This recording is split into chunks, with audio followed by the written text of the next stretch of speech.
En un abadanal va begoreg an om distagadur a rensonenno di ben ger, pa vezon glevet. Rak, bezos eus kensonenno zo, ne ven ket klevet e fin a gerioù e degouezio zo. Ha koulskoude, n'int ket bet kollet, rak gallout a reer lakaet anezho da vezañ klevet en dro. Obarim kensonenno vont diwar gleo, anezho a blamat da ze. Ve ket klevet an dibennoù T pe D d'ar mat, e fin un nebeut gerioù implichet kenañ, a dibennoù ger ken implichet all. Pennem gavon dirago gensonen. Setuurman un nebeut skouerioù. Dirago vogalen e vo klevet un D. Evit a real, dirago gensonen e vo klevet nitra, evit per. Met aze, met pem. Eget eulvei, eget kana. Ne war ket ivez, ne gant ket brao. Skrivet deiz, skrivet peus. Kemendal a c'hell c'hoariout e diabarzh anvioù kevrennek ivez. Paotr a fleur, po fleur. Paotr a saout, po saout. Tad a kous, ta kous.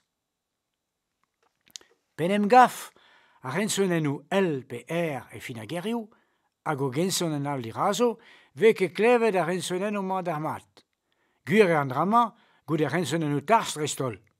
Kemerom un nebeut skouerioù, gant L, tit, oap, pop, mesk, risk, pe gant R, paotr, mest, sap, pip, gwinak. Strolladoù MP hag NT e ya peurvia hag ensonen dibenn da get ivez. Kollet a P ha kollet an T. MP, kom, pem, warnom, kanom. NT, hen, pon, gwarnamon, kemmen, hag a vechou e lavarom. Lavaret eus bet e vaet a rensonennoù mat diwar gleo. Dreman e vezon ket klevet ken. Men n'int ket kollet evit se. Dont a reont en dro pa vez staget un dibenn ouzh a gerioù. Evit per, met evidon. A paotr, met a botret. An nen, met un nentik. Setu echu an abadennoù war an distagadur. Ma eus trapedra a ya kuit diwar o soñj ivez, trawalc'h deoc'h adchilou, hag e teuio an traoù en dro war gleo.